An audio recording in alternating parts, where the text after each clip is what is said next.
Hello and welcome back to current affair series of Bodhisattva PCS. Friends, इसमें हम cover कर रहे हैं पूरे एक साल का करंट अफेयर्स जो कि अप्रैल 2021 से मार्च 2022 तक का है और इसमें जो है विभिन्न सेक्शन में बांट के करंट अफेयर्स को कवर करेंगे। आज का एपिसोड का जो इंपॉर्टेंट टॉपिक है वह है इंटरनेशनल रिलेशन, ऑर्गेनाइजेशन और रिपोर्ट्स, अर्थात अंतरराष्ट्रीय संबंध, संगठन और रिपोर्ट्स। यदि आपने बीपीएससी के प्रीवियस ईयर के क्वेश्चन का एनालिसिस किया होगा तो बीते कई सालों से जो है इस सेक्शन से अर्थात आईआर से जो है बहुत सारे प्रश्न पूछे जाते हैं 10 के आसपास। ठीक है, तो यह एपिसोड जो है अपने आप में काफी इंपॉर्टेंट है और पार्ट 1 में जो है जो हमने मंथ समाहित किया है फरवरी 2022 से नवंबर 2021, ये काफी जो है सेंसिटिव एरिया, यहां से क्वेश्चन पूछे जाने की पूरी संभावना है। तो आप इसे पूरा देखना if you are serious about 67th BPSC preliminary examination.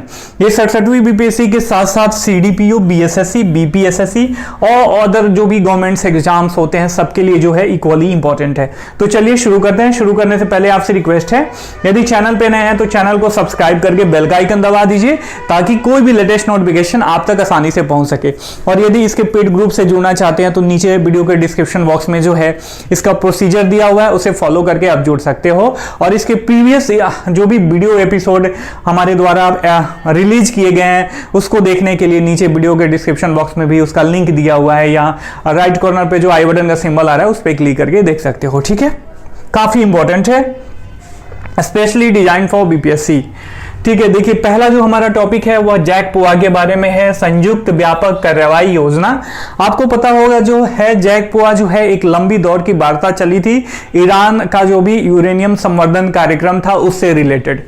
ठीक है, हाल ही में जो है यूएसए ने ईरान के साथ वर्ष 2015 के अंतर्राष्ट्रीय परमाणु समझौते संयुक्त व्यापक कार्रवाई योजना अर्थात जैक पोआ को जो है पूर्ण रूप से लागू किया है और ईरान पे जो भी प्रतिबंध लगाए गए थे पहले उसको जो है हटा दिया गया है ईरान पर से और उसको छूट दे दी गई है। अब जो है ईरान की अंतर्राष्ट्रीय परमाणु सहयोग परियोजनाओं को लागू करने की ईरान को जो है अनुमति प्राप्त हो गई है और ईरान भी जो है यूरेनियम संवर्धन का कार्यक्रम कर सकेगा उस लेवल तक जिस लेवल तक बिजली उत्पादन और अन्य औद्योगिक आवश्यकताएं होती हैं। ठीक है, आपको पता होना चाहिए कि डोनाल्ड ट्रंप के रीजन में जो है डोनाल्ड ट्रंप के काल में जब ये अमेरिका के राष्ट्रपति बने थे तो उस समय जो है यूएसए को वे इस समझौते से विड्रॉ कर लिए थे। अब जो है फिर से बहाल कर दिया गया है यह समझौता। अब हमारा जो कि यूएसपी है कि हम जो भी करंट पढ़ेंगे उससे रिलेटेड जो भी स्टैटिक टर्म्स है जो काफी रिलेवेंट है और एग्जामिनेशन में पूछा जाता है उसको भी साथ साथ देखते चलेंगे। तो JCPOA stand for my dear friend joint comprehensive plan of action और यह योजना जो है ईरान तथा P5+1 देशों जिसमें चाइना, फ्रांस, रूस, यूनाइटेड किंगडम, यूएसए और जर्मनी के बीच जो है 2013 से 2015 के बीच एक बहुत लंबी दौर की वार्ता चली थी। उसके बाद जो है यह आउटकम आया। ठीक है, इसमें कौन कौन से हैं? France, Russia, USA, Britain, China, Germany और यूरोपीय संघ भी जो है इसमें शामिल था। ठीक है, अब चलते हैं हम अगले टॉपिक पे। हमारा जो अगला टॉपिक है वह है भारत और श्रीलंका के मध्य जो हाल ही में द्विपक्षीय बैठक हुई थी उससे रिलेटेड। देखिए आपने न्यूज़ सुना होगा कि श्रीलंका और इंडिया का जो बाउंड्री है, इंटरनेशनल जो भी लाइंस हैं, ये कभी वहाँ पे जब मछुआरे जाते हैं तो क्या करता है कि कभी कभी ये लोग जो लाइन होती है, इंटरनेशनल लाइन होती है, दोनों के बीच की जो सीमाएं हैं लांग के, कभी श्रीलंका के बॉर्डर के अंदर चले जाते हैं, कभी श्रीलंकन जो है ये इंडिया के अंदर चले आते हैं, इंडिया के रीजन में। तो इससे क्या होता है कि जो भी कोस्टल गार्ड है और नेवी है उसको कंफ्यूजन क्रिएट होता है और मछुआरों को पकड़ लिया जाता है। तो मछुआरे उससे बहुत ज्यादा जो है प्रभावित होते हैं। तो इसी चीज को सॉर्ट आउट करने के लिए इन्होंने जो है एकात्मक डिजिटल पहचान फ्रेमवर्क जो है विकसित किया है, इसको लागू करने की बात की गई है। ये एक तरीके का जो आधार कार्ड है ना, उसी तरीके का, उसी बेस्ट पे जो है ये विकसित किया जाएगा ताकि दोनों तरफ के जो है मछुआरों को दे दिया जाए और कभी भी ये एक दूसरे के लाइन को क्रॉस करते हैं तो अपना आइडेंटिटी कार्ड दिखा के जो है अपने फिर से बाउंड्री में अपने देश वापस आ सकते हैं। इस बैठक बैठक में दोनों पक्षों ने मछुआरों के मुद्दे पर चर्चा की और भारत ने श्रीलंका को 2.4 बिलियन जो है अमेरिकी डॉलर की वित्तीय सहायता भी प्रदान की।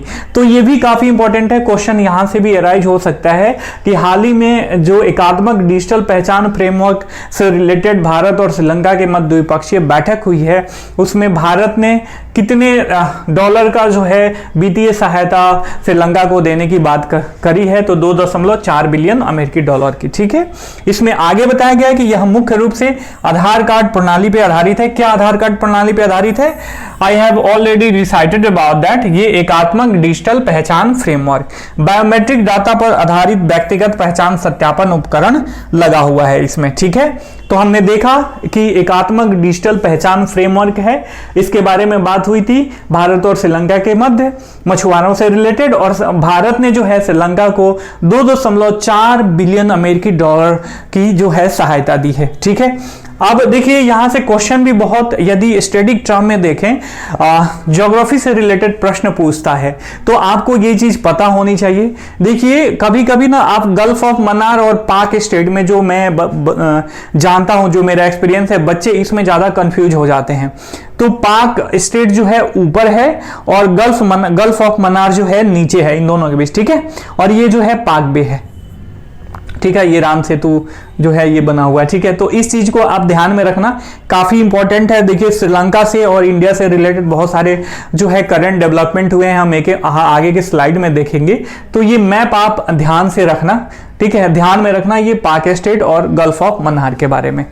ठीक है, आगे बढ़ते हैं। अगला जो है हमारा इंपॉर्टेंट टॉपिक है कि भारत के द्वारा जो है अफगानिस्तान को खाद्य सहायता जो है प्रदान की गई है। आपको पता होगा कि अगस्त 2021 में जो भी अफगानिस्तान की तत्कालीन लोकतांत्रिक गवर्नमेंट थी, उसको जो है अपदस्थ करके जो है तालिबानियों ने अफगानिस्तान की गद्दी पे अफगानिस्तान को अपने कंट्रोल में ले लिया। तब से वहां की स्थिति जो है काफी विभत्स बनी हुई है, लोग खाने को तरस रहे हैं। तो इसी में जो है मानवीय सहायता को लेकर भारत ने 22 फरवरी 2022 को 50 ट्रकों से लदे 2500 मीट्रिक टन गेहूं की पहली खेप जो है अफगानिस्तान को भेज दी है। ठीक है, ये बात आपको पता होना चाहिए, काफी इंपॉर्टेंट है। देखिए अभी आप बहुत सारे लोग कह रहे हैं कि फैक्चुअल बहुत जल्दी से वो करंट अफेयर्स तैयार कर लो, स्पीडी पढ़ के तैयार कर लेना। देखिए स्पीडी वगैरह हो सकता है कि आपको सहायता दे दे प्रीलिम्स में, बट विद इन जो भी आपको समय मिलेगा ना, आप काफी कम समय मिलने वाला है मेंस के लिए। तो जो भी अभी काफी समय है, 1.5 महीना का लगभग समय, 1.5 महीना में तो पहले के लोग जो पढ़े होते हैं ना, वो तैयारी कर लेते हैं एग्जामिनेशन के लिए। ठीक है, तो भले कितना अभी कंपटीशन है, कोई ज्यादा एनालिटिकल बीपीएससी क्वेश्चन पूछती नहीं है। ठीक है, ये तो बात श्योर है, बट आपको हमेशा जो है करंट अफेयर्स प्रीलिम्स और मेंस को ध्यान में रख के पढ़ना चाहिए। जब ये कहानी के साथ आप पढ़ोगे कि भारत और अफगानिस्तान को खाद्य सहायता किस अप्रोच के साथ दी जा रही है, क्यों दी जा रही है, तब जो है आपको फैक्ट्स और फिगर और एनालिसिस उसका सब याद रहेगा। जहां फैक्ट्स और फिगर का उपयोग आप प्रिलिमिनरी एग्जामिनेशन में एमसीक्यू सॉल्व करने में कर सकते हो, आंसर सही से दे सकते हो, वहीं उसका उपयोग आप फॉर्डर के रूप में जो है मेंस में कर सकते हो। तो कभी भी आप प्री और मेंस को कंसीडर करके पढ़िए, स्पेशली तो इंटरनेशनल रिलेशन ऐसा करना चाहिए। ठीक है, इंटरनेशनल रिलेशन पढ़ते वक्त गौरतलब है कि अफगानिस्तान ने अगस्त 2021 के पूर्ववर्ती लोकतांत्रिक सरकार को हटाकर जो है तालिबान ने जो है सत्ता प्राप्त कर ली थी अफगानिस्तान पे। ठीक है, तो अफगानिस्तान का लोकेशन काफी इंपॉर्टेंट है, लैंड लॉक्ड कंट्री है। अब जो भी इसके पड़ोसी हैं, ऐसा पूछ सकता है कि अफगानिस्तान के पड़ोसी देश कौन कौन से हैं। तो यहां मैं जो भी रिलेवेंट मैपिंग है, अलग से मैपिंग जो भी चर्चित स्थल रहे हैं पूरे 1 साल के, उसका अलग से एक क्लास अपलोड किया जाएगा। फिलहाल जो ऐसे टॉपिक हैं जो रिलेवेंट है, मैंने सोचा कि उनको इसके साथ ही कराते चलें तो ज्यादा सही रहेगा। अब अफगानिस्तान का लोकेशन देख लेते हैं। आपने देख लिया कि ये लैंड लॉक्ड कंट्री है, नीचे इसका ये पाकिस्तान है, यहाँ पे चाइना है, तजाकिस्तान है, तुर्कमेनिस्तान है और ईरान है। तो और उज्बेकिस्तान की भी बाउंड्री सटती है। तो कितने कंट्री इसके एडजेसेंट हैं, इसके पड़ोसी हैं? 1 2 3 4 5 और 6। तो आपको मैप का लोकेशन भी पता होना चाहिए कि अफगानिस्तान की जो भी पड़ोसी देश हैं वो कौन कौन से, ये पता होना चाहिए, काफी इंपॉर्टेंट है। ठीक है, अब अगला जो हमारा टॉपिक है वह है नॉर्थ स्ट्रीम पाइपलाइन। आपने देखा कि अभी जो है यूक्रेन और रसिया का वार चल रहा है, जनवरी फरवरी से ही काफी ज्यादा डेवलपमेंट हो रही थी इसको लेके। मैं थोड़ा सा ब्रीफ दे देना चाहता हूं, स्मॉल इंट्रोडक्शन। देखिए, रशिया ने, बहुत सारे लोग सोच रहे होंगे कि रशिया ने आखिर यूक्रेन पे क्यों हमला कर दिया। रशिया का यह मानना है कि नेटो का विस्तार जो है रशिया के अस्तित्व के लिए, रशिया के लिए भविष्य में खतरा उत्पन्न कर सकता है। और यूक्रेन ने पहले, चूंकि यूक्रेन जो है रशिया का प्रीवियसली पार्ट रह चुका है, 1991 में जब इसका विखंडन हुआ यूएसएसआर का, तो बहुत सारे देश निकले, उसमें से यूक्रेन यूक्रेन भी एक था। ठीक है, तो यूक्रेन ने ये वहां के जो जेलेंस्की राष्ट्रपति हैं, जो प्रीवियसली कॉमेडियन थे, उन्होंने ये अनाउंस किया था कि हम भी जो है नेटो का हिस्सा बनेंगे। और रशिया को ये लगता था कि नेटो के थ्रू जो है अमेरिका रशिया के प्योर बाउंड्री तक पहुंच जाएगा, तो ये पॉसिबल नहीं है। हम यूक्रेन को जो है प्रोहिबिट करते हैं कि आप जो है नेटो का सदस्य ना बने। यूक्रेन ने नहीं बना, जिसकी स्थिति नहीं माना, जिसकी स्थिति आज वो युद्ध के रूप में परिणित हो गई है।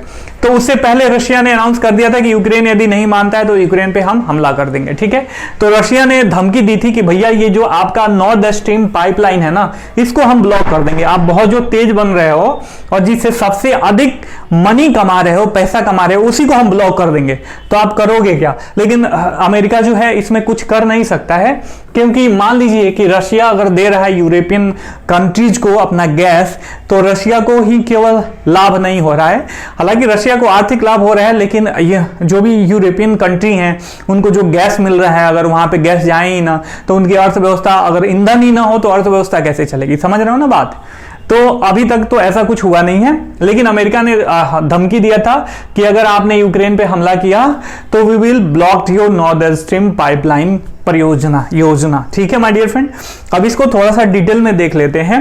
रूस के द्वारा जो है यूक्रेन पर किए गए हमले से पूर्व अमेरिका का बयान आया था कि अगर रूस यूक्रेन पर हमला करता है तो नॉर्थ स्ट्रीम पाइपलाइन, ये स्ट्रीम जो होगा, नॉर्थ स्ट्रीम पाइपलाइन योजना को रोक देगा। ठीक है, नॉर्थ स्ट्रीम जो है समुद्र के नीचे एक निर्यात गैस पाइपलाइन है, जो कि बाल्टिक सागर से होते हुए रूस से यूरोप तक जो है गैस का परिवहन करती है।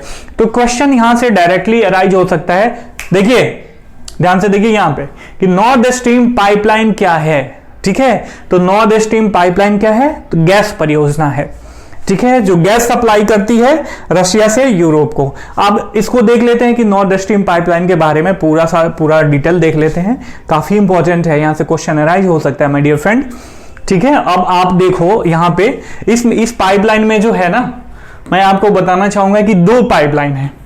ठीक है, दोनों पाइपलाइन एक साथ कम से कम 50 वर्षों के लिए कुल प्रति वर्ष जो है 110 बिलियन क्यूबिक मीटर जो है गैस यूरोप तक पहुंचा सकती है, इसकी इतनी कैपेसिटी है।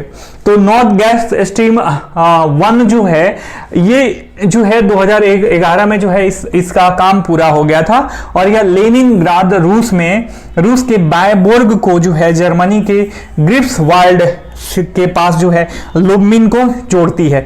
मतलब इसका जो मेन स्थान है बायबोर्ग और ग्रिफ्सवाल्ड। ठीक है, ये है बायबोर्ग रशिया और ग्रिफ्सवाल्ड जर्मनी।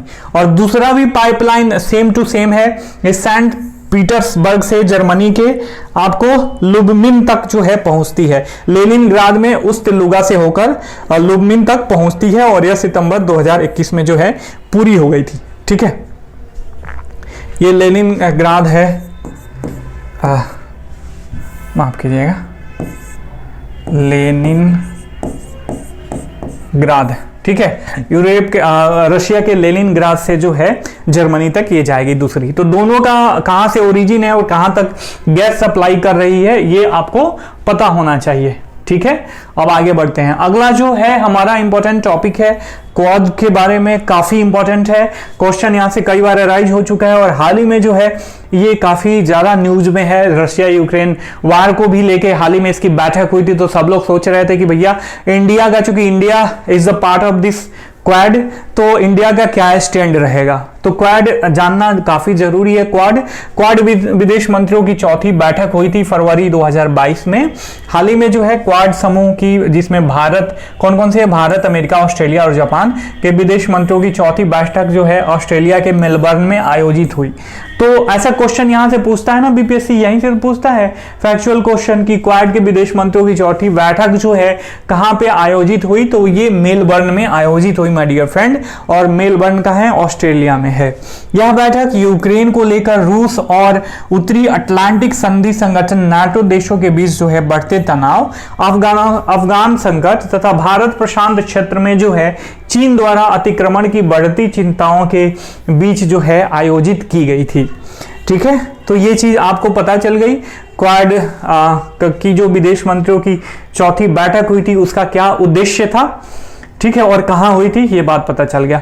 अब हम क्वाड देख लेते हैं, जिसका फुल फॉर्म होता है क्वाड्रिलैटरल सिक्योरिटी डायलॉग। ठीक है, जिसमें भारत, अमेरिका, जापान और ऑस्ट्रेलिया शामिल है। ठीक है, यह इन चारों देशों के बीच एक अनौपचारिक रणनीतिक वार्ता मंच है। यह मुक्त, खुले और समृद्ध, फ्री, ओपन और प्रॉस्पेरस भारत प्रशांत क्षेत्र सुनिश्चित करने और उसके समर्थन के लिए इन देशों को एक साथ लाता है। एक्चुअली जो भी एक्सपेंशन पॉलिसी है ना चाइना की, ये नॉर्थ पैसिफिक सी में, तो इसी को जो है टारगेट करने के, इसी को जो है ट्रिगर डाउन करने के लिए जो है ये क्वाड देशों का समूह बना था कि चाइना जो है प्रेशराइज्ड हो और जो अपनी एक्सपेंशन पॉलिसी है, क्रिपिंग पॉलिसी, जी धीरे धीरे करके ऑक्युपाई करता है अपने दुश्मनों के या पड़ोसियों की जमीन को, उससे जो है छूट मिले और उस पर चाइना के ऊपर प्रेशर बने। देखिए, इसकी स्थापना 2017 में हुई थी, हिंद प्रशांत क्षेत्र को किसी भी बाहरी शक्ति विशेषकर चीन के प्रभाव से मुक्त रखने हेतु। ठीक है, तो हमने क्वाड भी देख लिया। अब हमारा अगला टॉपिक जो है वह है भारत का रक्षा निर्यात। देखिए, Stockholm International Peace Research Institute, जिसका शॉर्ट फॉर्म है सिप्री, ने वर्ष 2015-19 के लिए जो है प्रमुख हथियार निर्यातकों की सूची में भारत को 23वां स्थान पे रखा है। ठीक है, भारत को 23वां स्थान पे निर्यात करने के मामले में भारत कौन से स्थान पे है? 23वां स्थान है। भारत अभी भी वैश्विक हथियारों का केवल जो है 0.17 हिस्सा जो है निर्यात करता है। ये चीजें आपको समझ में आ गई। आगे बढ़ते हैं। अगला जो हमारे कुछ इंपॉर्टेंट्स हैं, इसमें इस मंथ के धर्म गार्जियन 2022 काफी इंपॉर्टेंट है। भारत और जापान के बीच संयुक्त सैन्य अभ्यास 17 फरवरी से 10 मार्च 2022 के मध्य जो है बेलगाम कर्नाटक के फॉरेन ट्रेनिंग नोड में जो है संपन्न किया जा रहा है। यह आयोजन जो है वर्ष 2018 से आयोजित किया जाता है। अब धर्म गार्जियन किसके किसके बीच है? तो भारत और जापान के बीच है। ये आपकी क्लैरिटी हो गई। अब बढ़ते हैं ईस्टर्न ब्रिज 6। ठीक है, ईस्टर्न ब्रिज 6 यह भारत वायुसेना और royal air force of Oman के बीच जो है एक युद्धाभ्यास है और यह जो है इस अभ्यास का जो है 6ठा संस्करण है। तो हमने देखा धर्म गार्जियन, इंडिया और जापान। ईस्टर्न ब्रिज 6 किससे है? भारतीय वायुसेना और royal air force of Oman, हमने ये देख लिया। फिर भारत इजराइल इनोवेशन ब्रिज का दूसरा संस्करण अभी जो है शुभारंभ हुआ है 22 फरवरी 2022 को बेंगलुरु में। ठीक है, इस संस्करण में जो मुख्य थीम कार्य करना था, कॉफी की खेती में कीट नियंत्रण के बारे में चर्चा हुई, मिट्टी की गुणवत्ता का पता लगाने और संरक्षण तथा उपज की शेल्फ लाइफ की वृद्धि में जो है नवाचारों पर केंद्रित था यह पूरा संगठन, और इसमें कैसे कैसे नवाचार किए जाएं इसके बारे में जो है बात हुई थी इसमें। ठीक है, तो इजराइल इनोवेशन ब्रिज देख लिया, ईस्टर्न ब्रिज 6 देख लिया, धर्म गार्जियन 2022 देख लिया। अब आते हैं अगले स्लाइड पे। जनवरी 2022 में इसका पहला जो इंपॉर्टेंट टॉपिक है वह वैश्विक जोखिम सूचकांक, वैश्विक जोखिम रिपोर्ट 2022 है। विश्व आर्थिक फोरम द्वारा जो है यह जारी किया जाता है और इस रिपोर्ट में वैश्विक स्तर पर सबसे बड़ी चिंता जो है जलवायु परिवर्तन संबंधी जोखिम को बताया गया है माय डियर फ्रेंड। ठीक है, इसमें आगे बताया गया है कि वैश्विक अर्थव्यवस्था जो है 2024 तक 2.3% तक सिकुड़ सकती है। वहीं इसमें आगे बताया गया कि विकासशील देशों और विकसित देशों की अर्थव्यवस्था जो है क्रमशः 5.5% और 0.9% तक जो है सिकुड़ सकती है। इसमें आगे बताया गया है कि रिपोर्ट में भारत से जुड़े 5 प्रमुख जोखिमों पर प्रकाश डाला गया है। इसमें बताया गया है कि भारत में जो अंतर राज्य संबंध होते हैं उनमें कई मामलों में दरार पड़ा है। बड़ी अर्थव्यवस्थाओं में जो है कर्ज का संकट बना हुआ है। व्यापक रूप से युवाओं का मोह जो है भंग हुआ है। प्रौद्योगिकी शासन की विफलता हुई है और डिजिटल असमानता भी भारत में जो है काफी बड़े लेवल पे हुई है। तो हमें ये पता होना चाहिए कि वैश्विक जोखिम रिपोर्ट 2022 जो है किसके द्वारा जारी किया गया। 2022 ही नहीं, मतलब वैश्विक जोखिम रिपोर्ट किसके द्वारा जारी किया जाता है, वैश्विक अर्थव्यवस्था को लेके जो है क्या प्रेडिक्शन किया गया है और इस साल की सबसे बड़ी चिंता कौन सी है और भारत के किन 5 प्रमुख जोखिमों के बारे में जो है इसमें बात की गई है। काफी इंपॉर्टेंट है। मेंस में तो अभी पूरा का पूरा किसी रिपोर्ट्स के बारे में एनालिटिकल स्टडी पूछ दे रहा है बीपीएससी मेंस में, तो ये चीजें जो है आपको पता होनी चाहिए।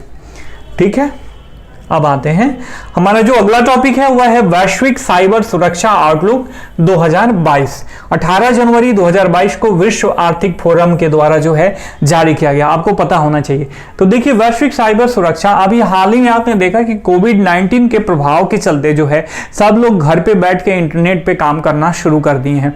सारी दुनिया जो है डिजिटाइज और हो गई है, सारा चीज ऑनलाइन हो रहा है, तो इसमें जो है फ्रॉड के चांसेज भी बढ़े हैं और साइबर सुरक्षा को लेकर चिंता भी व्यक्त की जा रही है। तो इसी में बताया गया है कि 2021 में दुनिया की 55% संगठन जो है साइबर हमलों से प्रभावित हुए थे। तो हमने देख लिया क्या कि वैश्विक साइबर सुरक्षा आउटलुक जो है किसके द्वारा जारी किया जाता है। ठीक है, और क्या क्या इसमें बताया गया है स्टडी में। अगला जो है हमारा टॉपिक है भारत और ब्रिटेन के मध्य एफटीए वार्ता। FTA stand for free trade agreement. FTA stand for free trade agreement. ठीक है, देखिए मैं आपको बताना चाहूंगा कि 28 जनवरी 2022 को पहले दौर की वार्ता संपन्न की गई और यह वार्ता जो है वर्चुअल तरीके से एक्सटेंड हुई। ठीक है, लगभग 2 सप्ताह से अधिक समय तक चला। अब मुक्त व्यापार तो हमने देख लिया है, यहाँ से क्वेश्चन इस तरीके से राइज हो सकता है कि जनवरी 2022 में जो है भारत और किस देश के बीच जो है एफटीए पे चर्चा हुई, तो भारत और ब्रिटेन के बीच चर्चा हुई। ठीक है, अब एफडीए चूंकि इकोनॉमी का टर्म है, काफी इंपॉर्टेंट है, कई बार जो है प्रश्न यहां से अराइज हो चुका है, तो अभी भी अराइज होने की पूरी संभावना है, तो आपको पता होना चाहिए। 2 या 2 से अधिक देशों के मध्य जब आयात निर्यात में आने वाली बाधाओं को जो है कम करने पे जो भी उपाय किए जाते हैं ना, उसी को बोला जाता है फ्री ट्रेड एग्रीमेंट। ठीक है, इस नीति के तहत जो है वस्तुओं सेवाओं की काफी कम अथवा बगैर किसी शुल्क, कोटा, सब्सिडी के जो है निषेध के खरीदा और बेचा जा सकता है। ठीक है, ये क्या, ठीक है, मतलब काफी कम जो है शुल्क, एक्साइज ड्यूटी वगैरह काफी कम लगा के जो है चीजों को खरीदा बेचा जाता है इसके तहत, और व्यापार में किसी भी तरीके का व्यवधान ना हो, इस पूरी प्रोसेस में इस चीज का ध्यान रखा जाता है। ठीक है, अब भारत इजराइल राजनयिक संबंध के 30 वर्ष पूरे हुए हैं, काफी इंपॉर्टेंट है। इजराइल का लोकेशन भी आप मैप में देखना, काफी इंपॉर्टेंट है क्वेश्चन। इजराइल के कहते पड़ोसी देश कौन कौन से हैं, इजराइल फिलिस्तीन कंफ्लिक्ट हमें हमेशा चलते रहता है, न्यूज में बना रहता है, तो इस लिहाज से भी जो है यह टॉपिक काफी इंपॉर्टेंट है। देखिए 29 जनवरी 2022 को जो है इन दोनों देशों के राजनयिक संबंधों की स्थापना के 30 वर्ष पूरे हो गए हैं। तो क्वेश्चन यहां से पूछा जा सकता है कि हाल ही में कौन से देश के साथ जो है 29 जनवरी 2022 को भारत का राजनयिक संबंधों का 30 वर्ष पूरा हो गया है। तो आपको पता होना चाहिए भारत और इजराइल। ठीक है, इस उपलब्धि में जो है तीसरी वर्षगांठ को चिन्ह 30वीं ठीक है 30वीं वर्षगांठ को चिन्हित करने के लिए एक स्मारक लोगो लॉन्च किया गया है। इस लोगो में स्टार ऑफ डेविड और अशोक चक्र नामक 2 प्रतीक शामिल है। स्टार ऑफ डेविड उनका अपना सिंबल है और अशोक चक्र हमारा अपना सिंबल है। ठीक है, जुलाई 2017 में पहली बार किसी भारतीय प्रधानमंत्री ने इजराइल का दौरा किया था। जब हम इजराइल को मान्यता दिए उसके बाद जो है ऐसा पहली बार हुआ था कि किसी इंडियन प्राइम मिनिस्टर ने जो है इजराइल का दौरा किया था, और वो हैं आपके अभी तत्कालीन प्राइम मिनिस्टर। ठीक है, अब आगे बढ़ते हैं। अगला जो हमारा टॉपिक है काफी इंपॉर्टेंट है, ज्योग्राफी वाइज भी इंपॉर्टेंट है और करंट अफेयर्स के लिहाज से भी इंपॉर्टेंट है। यह है टोंगा में ज्वालामुखी विस्फोट हुआ था।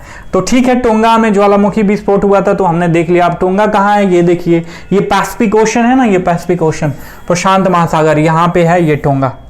ठीक है, यहाँ पे ठीक है, ये पूरा टोंगा का ही जो भी आइलैंड है उससे समाहित हैं। ये चीजें आपको लोकेशन पता होना चाहिए। देखिए दक्षिणी प्रशांत महासागर में स्थित है। इसके 2 द्वीपों के मध्य स्थित समुद्री भाग में जो है ज्वालामुखी विस्फोट हुआ है जी, ठीक है। टोंगा द्वीप समूह जो है पैसिफिक रिंग ऑफ फायर की परिधि में अवस्थित है। तो पैसिफिक रिंग ऑफ फायर आप सभी को पता होगा, नीचे कमेंट करके बताओ। ज्योग्राफी का टर्म है, सबको पता होगा। अब अगला जो हमारा टॉपिक है वह है दावोस एजेंडा 2022। 17 से 21 जनवरी 2022 के दौरान जो है विश्व आर्थिक मंच द्वारा जो है आभासी रूप से दावोस एजेंडा 2022 का आयोजन किया। क्वेश्चन यहां से अराइज हो सकता है कि दावोस एजेंडा 2022 का आयोजन जो है किसके द्वारा किया गया, तो विश्व आर्थिक मंच के द्वारा, ठीक है। इस बैठक को भारतीय प्रधानमंत्री सहित विभिन्न देश के नेताओं ने संबोधित किया। तो कभी कभी ये भी पूछ देता है कि विश्व आर्थिक मंच के द्वारा आभासी रूप से दावोस कंडक्ट कराया गया दावोस एजेंडा 2022 को भारत की तरफ से किसने संबोधित किया था, तो पीएम ने संबोधित किया था, प्रधानमंत्री ने। आपको ये बात पता होनी चाहिए। इस बैठक में मुख्य रूप से कोविड-19 महामारी प्रतिक्रिया, वैश्विक आर्थिक सुधार, जलवायु कार्यवाही, तकनीकी नवाचार और वैश्विक सहयोग जैसे विषयों पर जो है बात हुई है माय डियर फ्रेंड, ठीक है। आगे बढ़ते हैं। अगला जो हमारा इंपॉर्टेंट टॉपिक है वह है त्रिंकोमाली टेल टैंक फॉर्म। देखिए त्रिंकोमाली टेल टैंक फॉर्म ये जो श्रीलंका का पार्ट है, पूर्वी हिस्सा में ये है त्रिंकोमाली, यहां पे ध्यान में रखिएगा, ये है त्रिंकोमाली, ठीक है। प्रथम विश्व युद्ध में जहाजों में यहीं से तेल भरा जाता था, आप इस चीज को ध्यान में रखना, त्रिंकोमाली, ठीक है। देखिए श्रीलंका और भारत के मध्य त्रिंकोमाली ऑयल टेल टैंक फॉर्म को जो है संयुक्त रूप से विकसित करने का जो है समझौता हुआ है, और भारत की तरफ से इंडियन ऑयल की सहायक कंपनी जो है लंका आईओसी इसमें जो है भागीदारी करेगी। त्रिंकोमाली श्रीलंका के पूर्वी भाग में अवस्थित है। ये हमारा इसके बारे में हो गया। अब आगे बढ़ते हैं। अगला हमारा जो टॉपिक है काफी इंपॉर्टेंट है, कई बार प्रश्न अराइज हो चुका है और अराइज होने की पूरी संभावना भी है कि हेनले पासपोर्ट सूचकांक 2022, इस सूचकांक में जापान और सिंगापुर को जो है संयुक्त रूप से प्रथम स्थान पर रखा गया है। वहीं 2022 के सूचकांक में भारत को 83वां स्थान प्राप्त हुआ है। अब हम देख लेते हैं, कंपैरिजन कर लेते हैं, क्योंकि पिछले साल जो है 2 साल का कंपैरिजन करके जो है एक सूचकांक के बारे में पूछा गया था। तो 2019 में भारत को 90वां स्थान मिला था, ठीक है। पिछले वर्ष की तुलना में 7 स्थानों का क्या हुआ है, सुधार हुआ है। भारतीय पासपोर्ट धारकों को विदेश के 7 गंतव्य तक जो है वीजा मुक्त अराइवल जो है प्राप्त है, ठीक है। आगे बढ़ते हैं। अगला जो है हमारा इंपॉर्टेंट पॉइंट है वह है समुद्री साझेदारी अभ्यास, काफी इंपॉर्टेंट है। धर्म गार्जियन किसके किसके बीच कंडक्ट कराया था, नीचे कमेंट करके बताओ। भारतीय नौसेना और Japan maritime self defence force के द्वारा जो है समुद्री साझेदारी अभ्यास 13 जनवरी 2022 को बंगाल की खाड़ी में कंडक्ट कराया गया था my dear friend. Sea dragon 22 America की गुआम में जो है बहुराष्ट्रीय पनडुब्बी रोधी युद्धाभ्यास हुआ था। सी ड्रैगन 22, ये अगर किसी को पता नहीं होगा ना तो डायरेक्ट इसको या तो जापान मार सकते हैं या चाइना मार सकते हैं, लेकिन अमेरिका की गुआम में हुआ था ये। इसमें जो है भारतीय नौसेना की एक P-8I लंबी दूरी की समुद्री टोही विमान ने जो है हिस्सा लिया। अभ्यास में जो है कनाडा और दक्षिण कोरिया की भागीदारी देखी गई, ठीक है। इस चीज को ध्यान में रखना। आगे देखते हैं। अगला जो है हमारा इंपॉर्टेंट टॉपिक वह है वैश्विक स्वास्थ्य सुरक्षा सूचकांक 2021। Nuclear threat initiative board of John Hopkins centre की साझेदारी में जो है विकसित किया गया। इस सूचकांक के माध्यम से 195 देशों की स्वास्थ्य सुरक्षा और संबंधित क्षमताओं का जो है आकलन किया गया है। वैश्विक स्वास्थ्य सुरक्षा सूचकांक 2021। स्वास्थ्य सुरक्षा में जो है विश्व का समग्र प्रदर्शन जो है वर्ष 2021 में घटकर 38.9 अंक हो गया है माय डियर फ्रेंड, और भारत का स्कोर जो है इसमें 42.8% है, और वर्ष 2019 की तुलना में इसमें जो है 0.8 अंकों की जो है गिरावट दर्ज की गई है माय डियर फ्रेंड, ठीक है। आगे बढ़ते हैं। हमारा अगला टॉपिक है G20 ट्रोइका। G20 ट्रोइका हम दिसंबर में आ चुके हैं। देखिए 8 दिसंबर 2021 को जो है भारत की G20 ट्रोइका में जो है भारत शामिल हो गया। अब भारत G20 के एजेंडा के अनुरूप जो है और निरंतरता इसमें सुनिश्चित करने के लिए इंडोनेशिया और इटली के साथ जो है मिलकर काम करेगा। अगला टॉपिक है एशिया शक्ति सूचकांक 2021, काफी इंपॉर्टेंट है। भारत को एशिया प्रशांत क्षेत्र में व्यापक शक्ति के मामले में जो है 26 देशों में 4 सबसे पावरफुल देशों में जो है शामिल किया गया है। भारत के समग्र स्कोर में 2020 की तुलना में जो है 2 अंकों की गिरावट आई है। समग्र शक्ति के मामले में एशिया प्रशांत क्षेत्र में 5 देश हैं, संयुक्त राज्य अमेरिका, चाइना, जापान, भारत और रूस। ठीक है, देख लिया आपने। आगे बढ़ते हैं। अगला जो हमारा इंपॉर्टेंट टॉपिक है बारबाडोस के बारे में है। देखिए बारबाडोस कहाँ है, ये हो गया आपका गल्फ ऑफ मैक्सिको, ये हो गया कैरेबियन सी, और इसी में जो है अमेरिका के, साउथ अमेरिका के ऊपर जो है ये बारबाडोस है। ठीक है, ध्यान में रखिएगा। इसका कैपिटल और इसकी करेंसी आपको पता होना चाहिए। हमने इधर हैती के बारे में भी पढ़ा था पिछले क्लास में। तो विश्व का नया गणतंत्र इसे घोषित किया गया है बारबाडोस को। हाल ही में बारबाडोस ने आधिकारिक तौर पे महारानी एलिजाबेथ द्वितीय को जो है अपने राज्य के प्रमुख के रूप में जो है हटा दिया है। ठीक है, और पहली बार बारबाडोस के राज्य प्रमुख की शपथ दिलाई गई है किसे, सैंड्रा मेसन को। तो ये इतना इंपॉर्टेंट नहीं है, ये इंपॉर्टेंट है कि हाल ही में विश्व का नया बना गणतंत्र देश कौन है, तो बारबाडोस आपको पता होना चाहिए। ठीक है, आगे बढ़ते हैं। अगला जो है हमारा जो इंपॉर्टेंट टॉपिक है वह है एक्वेरियन अभ्यास। भारत और मालदीव के बीच जो है एक तरीके का सैन्य अभ्यास है। इसका 11वां संस्करण मालदीव के कद्दू द्वीप में जो है आयोजित किया गया। ठीक है, यूनाइटेड नेशन जनरल असेंबली में इंटरनेशनल सोलर अलायंस को जो है पर्यवेक्षक का दर्जा दिया गया है, ये आपको पता होना चाहिए। ISA का मुख्यालय कहाँ है, नीचे कमेंट करके बताओ। लोकतंत्र शिखर सम्मेलन काफी इंपॉर्टेंट है। 9 दिसंबर 2021 को अमेरिकी राष्ट्रपति जो बाइडेन के द्वारा जो है यह 2 दिवसीय कार्यक्रम जो है लोकतंत्र पे शुरू किया गया और भारत का प्रतिनिधित्व जो है प्रधानमंत्री नरेंद्र मोदी ने किया। अब इसमें विषय क्या था भैया, क्यों आयोजित किया गया?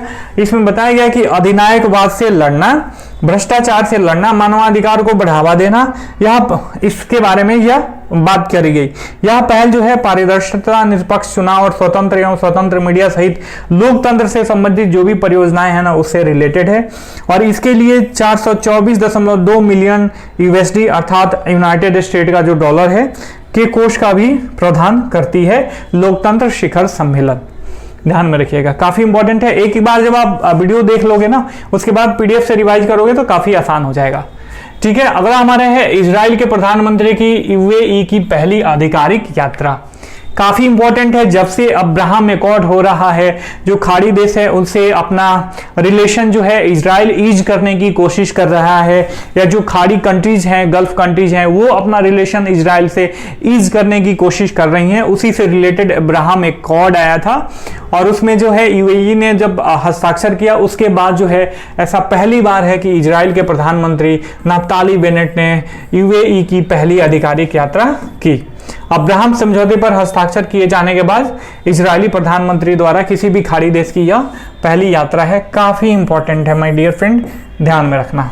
ठीक है, अगला जो हमारा टॉपिक है वह है भारत के राष्ट्रपति की बांग्लादेश यात्रा के बारे में। काफी इंपॉर्टेंट है, यहां से क्वेश्चन कई बार पूछता है और BPSC ज्यादा ओरिएंटेड ऐसे ही क्वेश्चन पूछती है कि किसी देश के जब कोई लीडर्स किसी अन्य कंट्री में जाते हैं और किसी अन्य कंट्री के लीडर जब अपने यहाँ आते हैं तो इससे रिलेटेड क्वेश्चन BPSC हमेशा से पूछती आ रही है। बांग्लादेश के माननीय राष्ट्रपति महामहिम अब्दुल हमीद के निमंत्रण पर जो है भारत के राष्ट्रपति रामनाथ कोविंद जो है बांग्लादेश की यात्रा पे गए थे। उन्होंने बांग्लादेश के जो विजय दिवस था, 50वां विजय दिवस, उसके समारोह में जो है भाग भी लिया था। ठीक है, अगला जो हमारा इंपॉर्टेंट टॉपिक है वह है पैनेक्स 21। ठीक है, पैनेक्स 21 अर्थात पैनेक्स 21 नई दिल्ली में बिम्स्टेक देशों के लिए मानवीय सहायता एवं आपदा राहत अभ्यास है। ये पैनेक्स 21 ठीक है। इस कार्यक्रम की अध्यक्षता रक्षा राज्य मंत्री अजय भट्ट ने की थी। अब बिम्स्टेक क्या है, काफी इंपॉर्टेंट है, क्वेश्चन कई बार अराइज हो चुका है। Bay of Bengal initiative for multiple sectoral technical and economic cooperation, ठीक है। बंगाल की खाड़ी के निकट स्थित दक्षिण एशिया और दक्षिण पूर्व एशिया के 7 देशों का जो है यह समूह है और इसके सदस्य देश हैं आपके भारत, नेपाल, बांग्लादेश, भूटान, श्रीलंका, म्यांमार और थाईलैंड, ठीक है। आगे बढ़ते हैं। अगला जो हमारा इंपॉर्टेंट टॉपिक है वह है वैश्विक प्रौद्योगिकी शिखर सम्मेलन 2021। यह दिसंबर 2021 में कंडक्ट कराया गया। इसका 6ठा संस्करण। उद्देश्य क्या था? प्रौद्योगिकी और भू राजनीति की बदलती प्रकृति पर जो है गहराई से विचार करना तथा वैश्विक प्रभाव का, इसका क्या वैश्विक प्रभाव होगा उसका आकलन करना। इसका थीम क्या था? ग्लोबल मीट्स लोकल, ठीक है।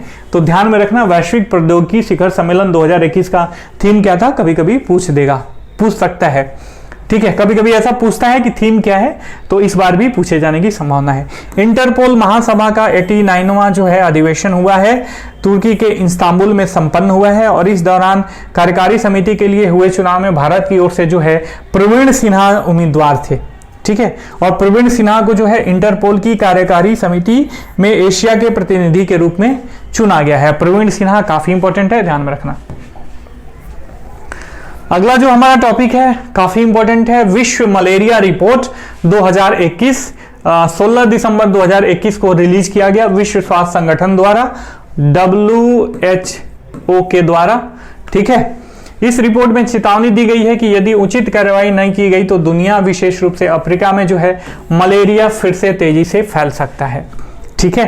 दक्षिण पूर्व एशिया के क्षेत्र में 83% मामलों के लिए केवल भारत जिम्मेदार है, ऐसा इस रिपोर्ट में बताया गया है। ये बात सही है, भारत में पिछले साल मलेरिया जो है कितना बड़ा भयावह रूप ले लिया था, ठीक है। श्रीलंका को वर्ष 2016 में जो है मलेरिया से मुक्त प्रमाणित किया गया था।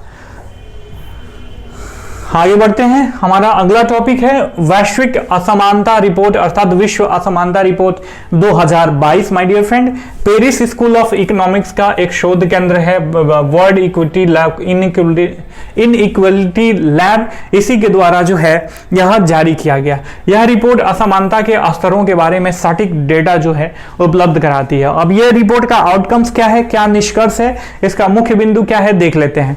इस रिपोर्ट में बताया गया है कि विश्व के 10% जो है सबसे अमीर आबादी के पास वैश्विक आय का 52% हिस्सा है, जबकि सबसे गरीब 85% आबादी के पास इसका मात्र 5% हिस्सा है, ठीक है। देखिए कितनी बड़ी जो है गैप है ये। भारत विश्व के सबसे असमान देशों में से एक है और यहाँ सिर्फ 1% आबादी का राष्ट्रीय आय में 22% हिस्सा है, ठीक है। 1% आबादी का, ध्यान में रखिएगा।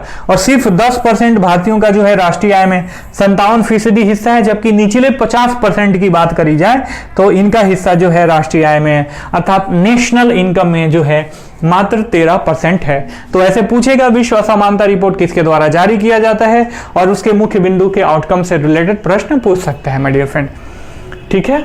आगे बढ़ते हैं। अगला जो हमारा इंपॉर्टेंट टॉपिक है वह है भारत मध्य एशिया सहयोग, काफी इंपॉर्टेंट है। दिसंबर 2021 के दौरान दिल्ली में जो है भारत मध्य एशिया वार्ता की जो है 3री बैठक आयोजित की गई, ठीक है। बैठक की अध्यक्षता भारतीय विदेश मंत्री एस जयशंकर ने की और इस बैठक में जो है Kazakhstan, Kyrgyzstan, Turkmenistan, Tajikistan, Uzbekistan के विदेश मंत्रियों ने भी भाग लिया। वास्तविक लोकतंत्र स्थिति report 2021 international institute for democracy and electoral assistant के द्वारा अर्थात आइडिया के द्वारा जो है यह जारी किया गया। इसका शीर्षक था building resilience in a pandemic era और उद्देश्य क्या था? लोकतंत्र की समस्याओं और समकालीन परिस्थितियों जो भी प्रवृत्तियां हैं उसके बारे में जो है चर्चा करना। भारत को जो है एक, इसमें ध्यान में रखिएगा, वास्तविक लोकतंत्र स्थिति रिपोर्ट 2021 में भारत को एक मध्य स्तरीय प्रदर्शन करने वाले जो है लोकतंत्र की श्रेणी में जो है रखा गया है। भारत 2000 से मध्य प्रदर्शन करने वाले लोकतंत्र की श्रेणी में बना हुआ है, ठीक है। सन 2000 से जो है भारत मध्य प्रदर्शन करने वाले लोकतांत्रिक देशों में से एक बना हुआ है, ठीक है। अगला जो है ये नवंबर में आ जाते हैं यहाँ पे हम सॉल्व कर रहे हैं धीरे धीरे। वैश्विक पोषण रिपोर्ट 2021, वैश्विक पोषण रिपोर्ट जो है यह वैश्विक पोषण की स्थिति का जो है स्वतंत्र मूल्यांकन प्रदान करती है। इसमें बताया गया है कि 15 से 49 आयु वर्ग की आधी से अधिक भारतीय महिलाएं जो है एनीमिया की शिकार हैं। काफी इंपॉर्टेंट है माय डियर फ्रेंड, ठीक है। जब ऐसे फैक्ट्स आप वुमेन एम्पावरमेंट से या वुमेन सिचुएशन से रिलेटेड कोई मेंस में भी क्वेश्चन अराइज हो रहा है उसमें लिखोगे तो ये डायनामिज्म प्रदान करता है आपके आंसर राइटिंग में, ठीक है। 2016 में देश की 52% महिलाएं जो है एनीमिया से पीड़ित थी। 2020 में यह आंकड़ा 53% जो है हो गया है। अगला जो है वैश्विक व्यापार रिश्वत जोखिम रैंकिंग, काफी इंपॉर्टेंट है, ट्रेस के द्वारा जारी किया गया है। इसमें बताया गया है कि डेनमार्क, नॉर्वे, फिनलैंड और स्वीडन जो है स्वीडन और न्यूजीलैंड में जो है सबसे कम व्यावसायिक रिश्वतखोरी का जोखिम पाया गया है, जबकि वहीं उत्तर कोरिया, तुर्कमेनिस्तान, वेनेजुएला और एरिट्रिया में जो है सबसे अधिक जो है व्यावसायिक रिश्वतखोरी होती है। अब व्यावसायिक रिश्वतखोरी का मतलब मान लीजिए हमारा बिएडा है पटना में, वहां पे कोई इंडस्ट्री लगाना चाहे, अपना कोई इंडस्ट्री सेटअप करना चाहे, तो पता चले कोई नेता कहा कि ना भैया हमको बोरी भर के पैसा चाहिए तभी हम तुम्हें मतलब ऐसा अप्रूव करेंगे कि तुम अपना जो है कंपनी लगाओ, तो ये क्या हो गया, एक तरीके का व्यावसायिक रिश्वतखोरी हो गया। भारत के बारे में बताया गया है कि वर्ष 2021 में जो है 2020 के मुकाबले जो है भारत की रैंकिंग में 5 स्थान की गिरावट दर्ज की गई है। 2021 में भारत जो है 44 अंकों के साथ वैश्विक जोखिम सूचकांक में 82वें स्थान पर था, जबकि 2020 में 77वें पैदान पर यह था, ठीक है। ये चीज है। आगे बढ़ते हैं। अगला जो है एशिया प्रशांत आर्थिक सहयोग सम्मेलन, काफी इंपॉर्टेंट है। Asia Pacific economic cooperation APEC इस वर्ष की बैठक की मेजबानी जो है न्यूजीलैंड के द्वारा की गई और इसमें जो है कोविड-19 के प्रकोप और यात्रा प्रतिबंधों के कारण लगातार दूसरे वर्ष भी यह सम्मेलन जो है वर्चुअली आयोजित हुआ। अब एपेक क्या है आपको पता होना चाहिए। 1989 में इसकी स्थापना हुई थी और इस संगठन में जो है टोटल 21 राष्ट्र हैं, ठीक है। आगे बढ़ते हैं। 8वां आसियान भारत शिखर सम्मेलन, इस शिखर सम्मेलन का जो है आभासी माध्यम से जो है इसका आयोजन किया गया और अध्यक्षता सुल्तान हाजी हसनल बोल्किया के द्वारा जो है किया गया, जो कि ब्रुनेई के सुल्तान है, ठीक है। भारत आसियान साझेदारी की 30वीं वर्षगांठ के महत्व को रेखांकित करते हुए वर्ष 2022 को जो है भारत आसियान मैत्रिक वर्ष जो है घोषित किया गया है। मैत्री वर्ष घोषित किया गया है। आसियान के बारे में देख लेते हैं। वर्ष 1967 में बैंकॉक घोषणा पर संस्थापक राष्ट्र द्वारा हस्ताक्षर करने के साथ जो है आसियान की स्थापना हुई। वर्तमान में इसके 10 सदस्य देश हैं। सचिवालय इसका इंडोनेशिया की राजधानी जकार्ता में है, ठीक है। आसियान शिखर सम्मेलन काफी इंपॉर्टेंट है। एससीओ के राष्ट्रीय अध्यक्षों की परिषद की 20वीं बैठक आयोजित की गई 25 नवंबर 2021 को नूर सुल्तान में वीडियो कॉन्फ्रेंस के माध्यम से और इसकी अध्यक्षता जो है वर्तमान में कजाकिस्तान कर रहा है। इस बैठक में भारत का प्रतिनिधित्व विदेश मंत्री डॉक्टर एस जयशंकर ने किया, ठीक है। अब असम देख लेते हैं। एशिया यूरोप मीटिंग, यह शिखर सम्मेलन जो है 25 से 26 नवंबर 2021 को जो है आयोजित किया गया और इसका विषय था साझा विकास के लिए बहुपक्षवाद को मजबूत करना। भारतीय प्रतिनिधि मंडल का नेतृत्व उपराष्ट्रपति वेंकैया नायडू ने किया। काफी इंपॉर्टेंट है, एसएम में पूछ सकता है, ध्यान में रखना प्रतिनिधित्व किसने किया, ठीक है। अगला जो है यह है हमारा शक्ति 21। नवंबर 2021 को भारत फ्रांस संयुक्त युद्धाभ्यास जो है शक्ति 2021 का 6ठा संस्करण आरंभ हुआ और इसका आयोजन फ्रांस के सैन्य स्कूल ड्रैगुइनान में जो है किया गया। यह एक प्रकार का द्विवार्षिक प्रशिक्षण अभ्यास है जो फ्रांस के साथ आयोजित किया जाता है। शक्ति, ध्यान में रखना, यह अभ्यास सैन्य अभियानों के संचालन की आपसी समझ जो है विकसित करने में सहायक है। आगे बढ़ते हैं। अगला जो है दवा क्षेत्र का प्रथम वैश्विक नवाचार सम्मेलन आयोजित हुआ। प्रधानमंत्री मोदी ने 18 नवंबर 2021 को वीडियो कॉन्फ्रेंसिंग के माध्यम से इसमें भाग लिया, ठीक है। इस सम्मेलन का उद्घाटन किया, ठीक है। भाग लेना तो इंपॉर्टेंट है ही, उद्घाटन इसी ने किया। किसने? पीएम ने किया। वैश्विक औषधि नीति सूचकांक में नॉर्वे, न्यूजीलैंड, पुर्तगाल, यूनाइटेड किंगडम और ऑस्ट्रेलिया सहित 5 देशों को जो है अग्रणी देश घोषित किया गया है। भारत को 30 देशों में जो है 18वां स्थान प्राप्त हुआ है, ठीक है। अब बात करते हैं दुबई एयर शो का, काफी इंपॉर्टेंट है। नवंबर 2021 तक की दुबई वर्ल्ड सेंटर में अल मखतूम अंतरराष्ट्रीय हवाई अड्डे पे जो है अब तक का सबसे बड़ा दुबई एयर शो जो है आयोजित हुआ। इसमें सारंग और सूर्य किरण एरोबैटिक्स टीमों के साथ भारतीय वायुसेना के दल ने हिस्सा लिया। अभ्यास प्रस्थान पश्चिमी नौसेना कमान के मुख्यालय के तत्वाधान में जो है 16 नवंबर 2021 को मुंबई के अपतटीय विकास क्षेत्र में प्रस्थान कोड नाम से जो है एक अपतटीय सुरक्षा अभ्यास जो है आयोजित किया गया। तो अभ्यास प्रस्थान जो है आपको पता होना चाहिए। तो ये था माय डियर फ्रेंड फरवरी 2022 से आपका नवंबर 2021 तक का इंटरनेशनल रिलेशन, इंटरनेशनल ऑर्गेनाइजेशन और उसके रिपोर्ट्स, इन सब के बारे में हमने देखा। काफी इंपॉर्टेंट सेक्शन है, एक एक पॉइंट जो है इसमें इंपॉर्टेंट है। फैक्चुअल डेटा तो इसका एकदम से ग्राफ कर लेना, क्वेश्चन कई तरीके से यहाँ से अराइज होता है। आई होप कि आपको वीडियो का प्रेजेंटेशन अच्छा लगा होगा तो वीडियो को लाइक करना, चैनल को सब्सक्राइब करना। हम फिर मिलेंगे, तब तक के लिए साइनिंग ऑफ, टेक केयर, जय हिंद, जय भारत।